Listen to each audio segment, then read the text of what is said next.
오늘 하나님께서 우리에게 주시는 말씀 같이 보겠습니다. 나훔 2장 1절에서 13절까지 말씀입니다. 나훔 2장 1절에서 13절까지 말씀, 저와 여러분들이 한 절씩 교독하여서 읽겠습니다. 침략군이 너를 치러 올라왔다. 성을 치러 보려무나 길을 지켜보려무나 허리를 질끈 동이고 있는 힘을 다하여 막아보려무나.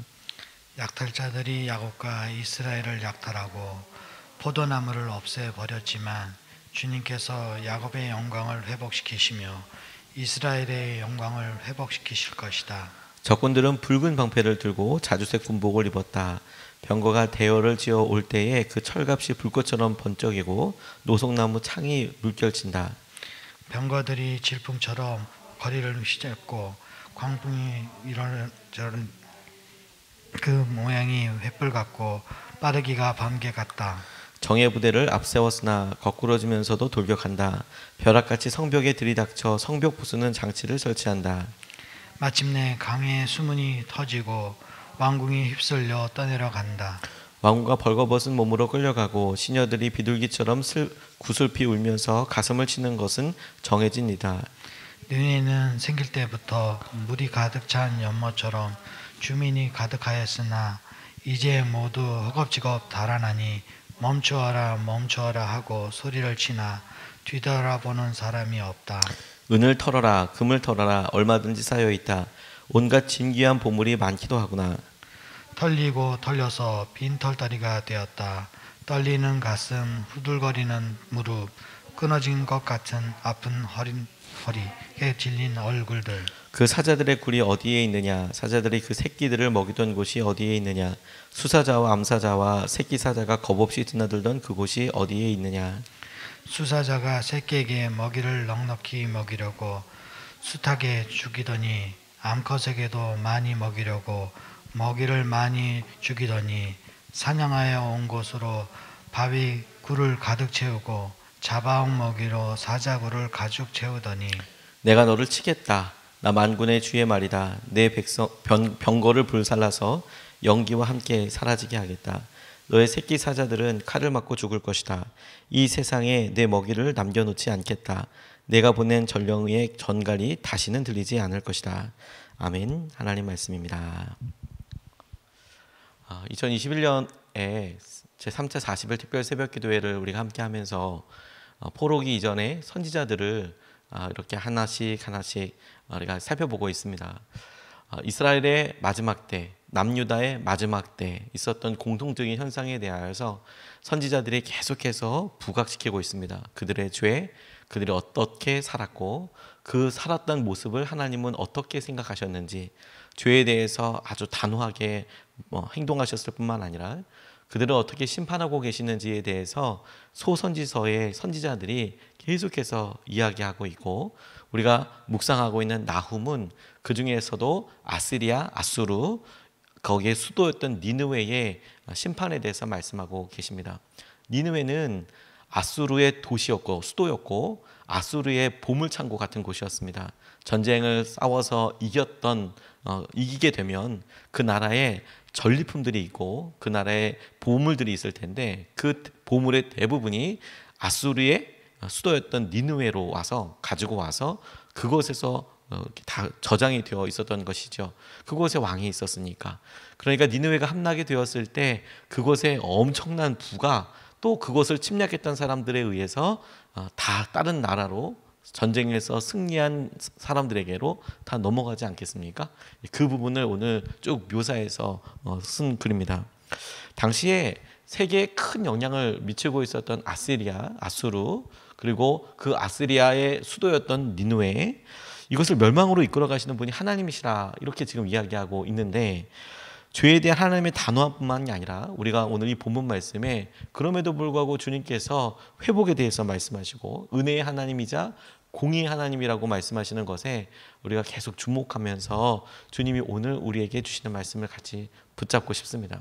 첫 번째로 우리가 붙잡고 기도하고 싶은 것은 니느웨의 멸망에 대해서 이야기하시면서 동시에 야곱과 이스라엘의 회복에 대해서 말씀하고 계시는 것을 이렇게 주목하게 됩니다. 1절 2절 말씀을 보면 침략군이 너를 치러 올라왔다. 성을 지켜보려무나 길을 지켜보려무나 허리를 질끈 동이고 있는 힘을 다하여 막아보려무나 약탈자들이 야곱과 이스라엘을 약탈하고 포도나무 가지를 없애버렸지만 주님께서 야곱의 영광을 회복시키시며 이스라엘의 영광을 회복시키실 것이다. 이렇게 이제 말씀하고 계시는데, 하나님께서 막아볼 수 있으면 막아봐라, 버텨볼 수 있으면 버텨봐라 라고 말씀하시는 것은 반어법입니다.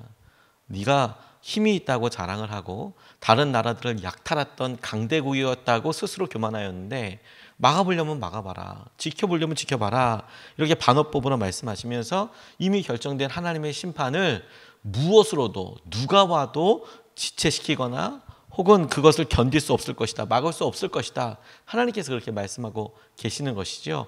그런데 특별한 것은 그렇게 니느웨의 심판에 대해서 말씀하신 이후에 바로 2절에 이미 망해버린 북이스라엘과 그리고 이제 망할 수도 있는 남유다와 관련된 그런 하나님께서 가지고 계신 계획을 말씀하고 계시는 것입니다. 이게 왜 특별하냐면 주님께서 언급하고 계시는 방식과 주님께서 언급하고 계시는 나라 때문에 그렇습니다. 지금 니느웨 아수르에 의해서, 아시리아에 의해서 이미 북이스라엘은 기원전 722년경에 멸망한 상태입니다. 남유다는 지금 거의 끝자락입니다. 그러니까 역사적으로 조금 시기를 조심스럽게 보긴 해야 하겠지만 150년 정도 차이가 나서 남유다도 멸망하게 됩니다. 바벨론에 의해서 멸망하게 되죠.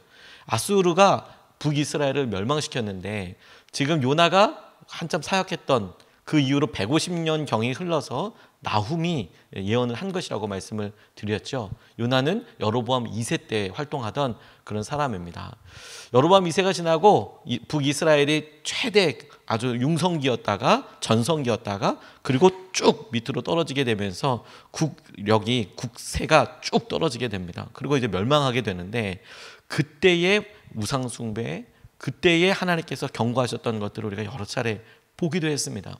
근데 하나님께서 회복시키시겠다라고 말씀하시는 것에 보면 주님께서 이제 막 어려움을 당하고 이제 죄에 대해서 하나님께서 지적하시고 경고하시고 유다, 예루살렘을 중심으로 하는 유다 지파 사람들에게, 백성들에게 깨어있으라, 깨어있으라, 너희들 이렇게 된 이후에 하나님께서 심판하시고 회복시켜 주실 것이다. 이것은 그래, 하나님께서 돌이키시는구나, 이렇게 적용하고 생각해 볼 수 있지만 하나님께서 야곱의 영광과 이스라엘의 영광을 회복시키시겠다고 말씀하시는 거예요. 야곱과 이스라엘은 동일 인물이면서 하나님께서 성경에 의도적으로 어떤 때는 야곱의 이름을, 어떤 때는 이스라엘의 이름을 쓰실 때가 있습니다. 이스라엘은 하나님께서 야곱을 만나고 난 이후에 그가 보였던 그 간절함에 대해서 네가 하나님과 겨루어서도 이겼고 그리고 사람들과 겨루어서도 이겼다라고 하나님께서 주셨던 이름입니다. 이스라엘.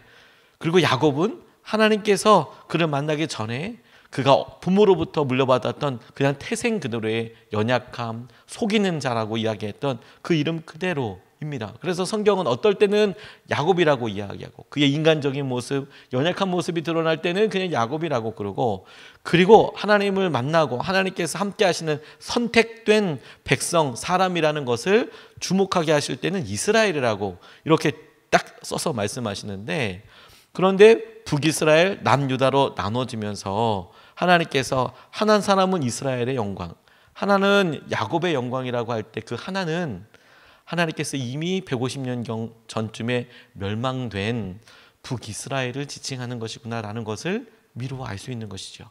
하나만 회복시킨다고 말씀하신 게 아니라 그들의 선택된 온전한 모습, 그들이 하나님께서 주셨던 그 은혜를 그래도 따라보려고 했던 그런 모습뿐만 아니라 연약하고 부서지고 낙담케 했던 그 모습도 하나님께서 은혜로 회복시켜 주실 것이다, 회복시키실 것이다, 이렇게 말씀하고 계시는 거예요. 그게 놀라운 사실이라는 겁니다. 주님께서 심판에 대하여, 니느웨에 대하여 이렇게 보여주시면서 니느웨가 멸망을 하겠다고 말씀하시는데 이미 약탈자들에서 멸망한 이스라엘을 이야기하시면서 주님께서 말씀하시는 거예요. 근데 주님께서 회복시켜 주시고 그의 연약함까지도 회복시켜 주시는 날이 오게 될 것이다. 이게 어떤 의미일까요? 하나님께서 심판에 대하여 이야기하시며 그 방향이 주님께서 그들에게 갖고 계신 은혜의 하나님이라는 것을, 주님께서 이 모든 일에 대하여 주도하실 뿐만 아니라 그들이 행할 수 있는 것이 회개이고 주님 앞에 돌아오는 것이라는 것에 대해서, 은혜를 잊지 않으시는 하나님이라는 것에 대해서 계속해서 우리에게 미루어 짐작하도록 그렇게 알게 해주시는 겁니다. 그렇게 보여주시는 겁니다. 어느 미국의 전도사님이 청소년들과 함께 수련회를 가는데 그 수련회 갈 때부터 이제 영적인 싸움이 시작이 되죠.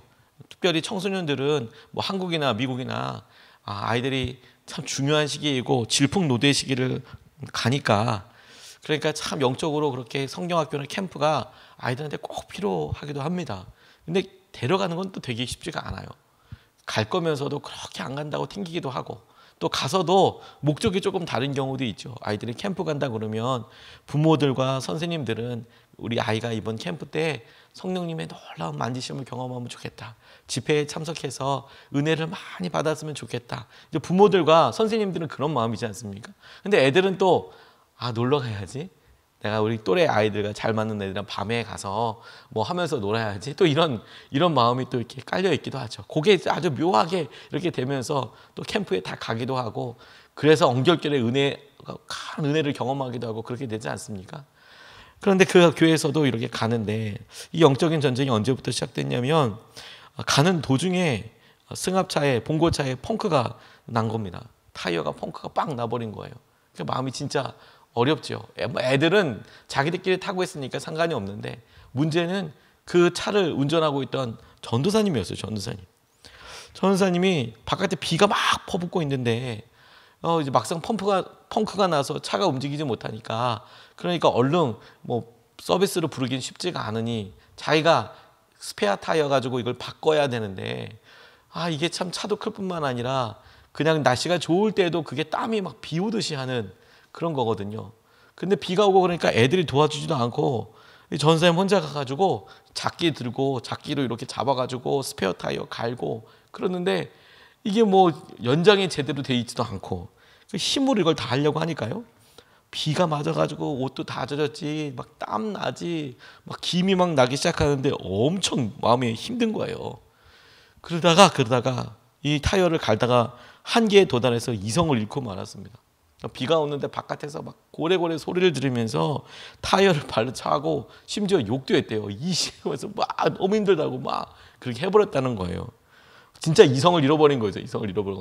버스 안에 애들이 타고 있는데 이 전사님이 너무 힘드니까 막 그렇게 해버린 거예요. 그리고 간신히 그 상황을 해결하고 차를 몰고 다시 출발을 하는데 완전 살얼음판처럼 조용하더래요. 전사님 혼자서 이제 골이 나가지고 저 건들면 터지겠다 이런 생각이 애들도 드는 거죠. 막 그러고 있는데 뒤에서 가끔가다 애들은 킥킥킥 자기들끼리 막 웃고요. 간신히 데려다 놓고요. 수련회가 예전처럼 진행은 되는데, 일단 수련회 데리고 가면 수련회 프로그램이 있으니까 그게 진행이 되지 않겠습니까? 근데 이 수련회에서 놀라울 정도로 큰 하나님의 만지심이 있었다는 거예요.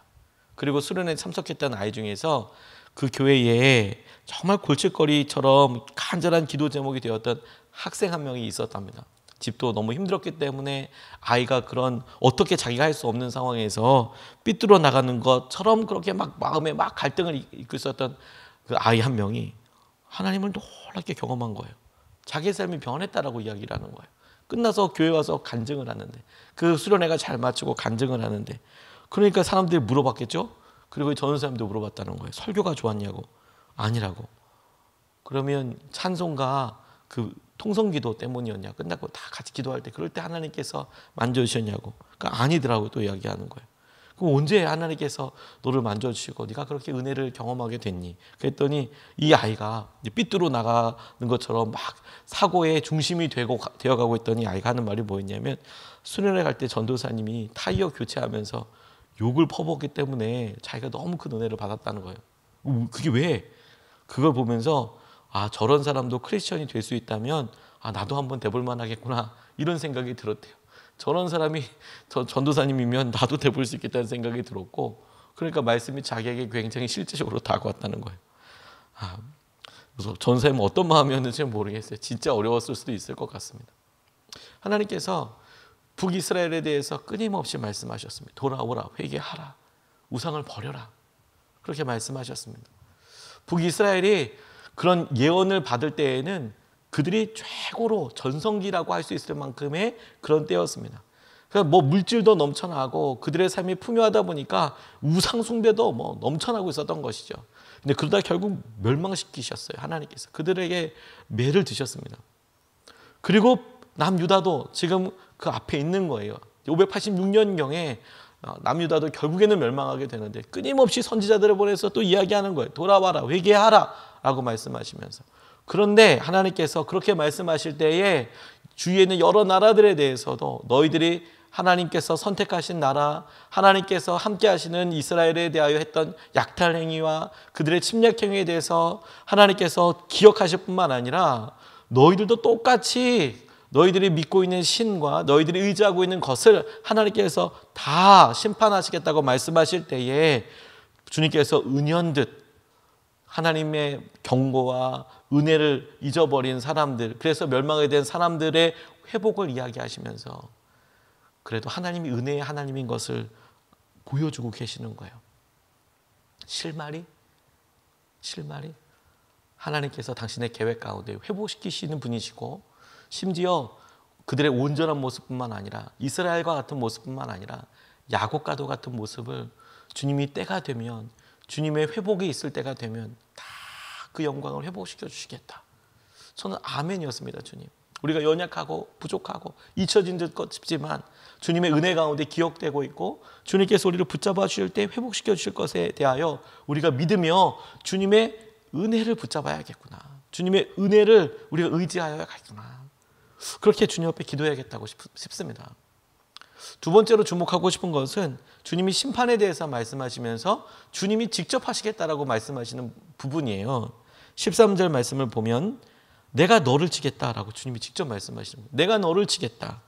나 만군의 주의 말이다. 내 병거를 불살라서 연기와 함께 사라지게 하겠다. 너의 새끼 사자들은 칼을 맞고 죽을 것이다. 이 세상에 내 먹이를 남겨놓지 않겠다. 내가 보낸 전령의 전갈이 다시는 들리지 않을 것이다. 이렇게 말씀하고 있습니다. 세번역 성경을 보면 우리가 읽을 때 이해가 쉽도록 해주는 여러 이제 방편들이 있습니다. 그 중에 하나가 뭐냐면 이렇게 따옴표 같은 거예요. 직접 인용이라고도 이야기를 하는데 보통 쭉 말씀을 많이 읽거나 혹은 고문서를 읽거나 혹은 여러 책을 이렇게 읽는 사람들이 누가 이렇게 말했다라고 이렇게 이야기하는 것을 이제 간접화법이라고 이야기하거든요. 이렇게 말했다고 들었습니다. 뭐 이런 식으로 따옴표를 한다거나 문장 안에 넣어서 이야기하죠. 그런데 요즘은 따옴표를 해서 직접 화법으로 이야기해요. 실제로 이야기하는 것처럼 막 이야기를 하고 그리고 그런 상황을 따옴표가 있기 때문에 이건 지금 대화구나 라는 것을 이제 알게 되죠. 실제 성경에는 따옴표 이런 건 없겠죠. 그냥 쭉 진행이 되더라도 그럼 옛날 사람들은 이 문제를 어떻게 해결했느냐? 언어로 보면 이제 시제 그리고 우리가 인칭이라고 하는데 그, 나, 너 이런 것들과 시제를 통해서 이게 지금 직접적으로 하나님께서 말씀하시는 부분이냐 아니면 선지자가 하나님의 말씀을 듣고 이야기하는 부분이냐 이제 어떤 것이냐를 이제 쭉 읽으면서 볼 수가 있습니다. 다만 우리나라는 히브리어가 아니라 한국어로 번역된 걸 보다 보니 조금 그 부분이 직접적으로 와닿지 않는 부분이 있지만 원어로 보면 우리가 그걸 성수격이라고 하는데 이게 남성인지 여성인지 혹은 이게 뭔지 이걸 알게 되거든요. 근데 따옴표로 딱 표현하고 있어서 이것이 강조하고 있는 것은 뭐냐면 나라고 이야기하는 겁니다. 내가 너를 치겠다 할 때 이 나는 누구고 이 너는 누구냐가 중요한 것이죠. 이 본문 말씀에서 이 나는 하나님이시고 너는 니느웨를 말하고 있습니다. 주님께서 경고를 나움을 통해서 하시면서 이렇게 심판하고 계시는 주체가 나다 이렇게 분명히 밝히고 계시고 그리고 나에 의해서 경고를 받고 있는 너 그리고 이제 심판을 받게 될 너는 니느웨 너다라고 이렇게 말씀하고 계시는 거예요. 저는 이 말씀이 니느웨의 심판을 하나님이 직접 하시겠다고 하시는 말씀을 통해서 우리가 오늘 꼭 붙잡아야 될 게 뭐냐면 심판의 주체가 심판을 하시는 분이 심판을 하시겠다고 하시는 그 행동하는 그 사람이 주체가 하나님이시라고 분명히 밝히고 계시는 거예요. 그런데 니느웨의 입장에서 한번 생각을 해보십시오. 니느웨가 멸망할 때 홍수 이야기가 나오고 실제로 그 성을 둘러싸고 있던 물이 범람해서 성을 쓸어버리고 그리고 바벨론이 쳐들어와서 혹은 주위에 있는 나라들이 쳐들어와서 내분이 있어서 그래서 이런 안타까운 왕국이 멸망되는 것을 보게 될 테지만 하나님은 분명하게 말씀하고 계세요. 내가 너를 치겠다라고 말씀하고 계시는 것이죠. 우연 때문에 멸망하는 게 아니고 강력한 외세의 침입에 의해서 무너지는 것도 아니고 하나님께서 분노하셨고 심판의 채찍을 드셨으며 하나님이 직접 치시는 것이다 라고 말씀하고 계시는 겁니다. 우리는 우리에게 보여진 상황과 환경을 통해서 판단을 합니다. 그런데 니느웨도 분명히 그렇게 판단을 하겠죠. 근데 하나님은 그 여러 보이는 일들 상황에 하나님께서 분명한 당신의 말씀으로 선포하고 계시는 거예요. 그렇게 하는 사람은 나다. 주체는 나다. 내가 심판하는 분이고 사람이고 나에게 돌아와야 한다라고 말씀하고 계시는 것이죠. 이게 너무 중요한 것은 우리에게 이 일을 이끌어 가시는 분이 하나님이시구나, 주님이시구나, 주님이 하시는 심판이구나 라는 것을 분명히 알 때에야 우리가 바른 회개를 할 수 있습니다. 그냥 막연하게 내 죄를 내가 알렸다 이런 식으로 나오면 내가 뭘 잘못한 걸까? 마음 안에 잘못한 게 많이 떠올랐다 하더라도 내가 집사람한테 잘못한 걸까? 혹은 내가 어느 집사님한테 잘못한 걸까? 내가 어떤 실수를 한 건가? 내가 과거에 어떻게 어떤 관계에서 있었던 것이 혹시 하나님 보시기에 기뻐하지 않으셨을까? 이런 막연한 생각을 하게 될 텐데 나다. 지금 네가 바라보고 네가 기도해야 하고 네가 붙잡아야 될 사람은 나다. 하나님은 바른 주체에 대해서 말씀하시면서 그 주체가 누군지를 깨달을 때 바른 회개를 할 수 있어요. 우리가 간절히 찾아야 될 분이 주님이시구나. 우리를 치시는 분이 주님이시구나. 우리가 하나님께 범죄한 것이구나. 우리가 하나님에 대하여 회개해야 되고 하나님의 말씀을 지키지 못한 것에 대하여 회개해야 하는 거구나. 그리고 두 번째, 그렇게 바른 회개가 있을 때 비로소 주님을 경외하는 마음이 생겨요. 주님은 은혜의 하나님이고 동시에 공의의 하나님이시구나. 그분은 우리를 사랑하시는 분이시면서 동시에 우리의 몸과 마음과 모든 것을 이끄시고 인도하시고 우리에게 말씀하시는 하나님이구나. 역사와 우리의 삶을 주관하시는 분이 주님이시구나. 그걸 알고 붙잡게 되는 거예요. 그게 우리에게 놀라운 증거가 되는 겁니다. 주님께서는 늘 우리에게 돌려 말씀하지 않으십니다. 너다. 너를 사랑하는 것은 나다. 내가 너를 사랑하고 내가 너를 붙잡고 내가 너를 오른손으로 붙들고 내가 너를 심판할 것이고 내가 너를 치겠다. 그리고 내가 너를 회복시키겠다. 오늘도 여러분 우리가 하나님께서 우리에게 이 소선지서들을 쭉 묵상하게 하면서 주제들이 계속해서 우리의 개인적인 여러 삶의 영역들과 우리의 죄와 우리의 여러 아픔들에 대해서 하나님께서 말씀으로 계속해서 근래에 들어서 우리를 이렇게 도전하고 계시지요. 불편할 수도 있습니다, 이게. 그런데 주님께서 이런 상황들을 통하여 우리의 삶에 하나님의 분명한 한쪽 모습을 우리에게 명확하게 보여주고 계세요. 주님은 말씀하시는 하나님이고 주님은 그 말씀대로 이루시는 하나님이십니다. 주님은 우리를 사랑하시고 은혜를 잊지 않으시지만 주님께서는 공의도 베푸시는 분입니다.